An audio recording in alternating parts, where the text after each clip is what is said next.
বন্ধুরা, আমরা এসেছি নিমচা কালী মন্দিরে। এখানে প্রীতিভোজ খেতে অনেকজন এসছে, অনেকজন 100 জনের থেকে বেশি হচ্ছে, তাই না? তো দেখতে হবে মানে বিয়েটা কাল হয়ে গেছে, কাল আসার কথা ছিল কিন্তু আজকে এসেছি আমরা। আর এত গরম এসেছি না এখানে, আমাদেরকে দেখে তোমরা বুঝতে পারছো কি গরম লাগছে এখানে। তাও আমরা এসে গেছি এখানে এত গরমের মধ্যে। অনেকজনে এসেছি। এই দেখো, যদি দেখো তো এখানে কিছু জন আছে, এদিকে বসে আছে কিছুজন। ওই যে আমার পেছনে দেখতে পাচ্ছ মন্দিরটা, ওইখানে আছে কিছু জন। আর আমরা জানি না এটা কি মন্দিরে হতে পারে, মনে হয় এখানে আমরা দাঁড়িয়ে আছি।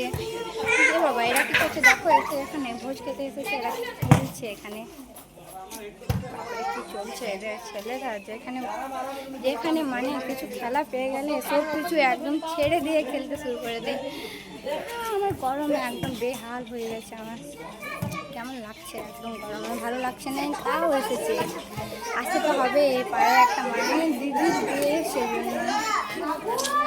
বারবার তো একটা মতলব এই সময়টা বারবার তার আসবে না, সেজন্য এখনো ভোজ খাওয়াইনি, ভোজ খাওয়ার পর তারপর দেখা হবে।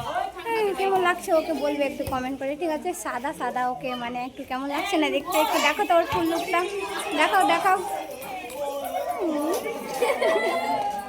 মানে বড় ঘুরিয়ে দেখিয়ে দিল কেমন লাগছে ওকে। সংস্কারি গার্ল।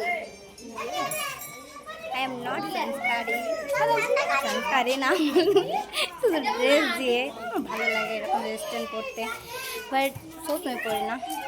একটা আমাদের বিকেলে আরেকটা বিয়ে বাড়ি আছে, সেখানে যাবো শাড়ি পরে, তোমাদেরকে দেখাবো, ঠিক আছে? কেমন লাগছে আমাদের দেখতে। এখন সবাইকে টাটা, বাই বাই।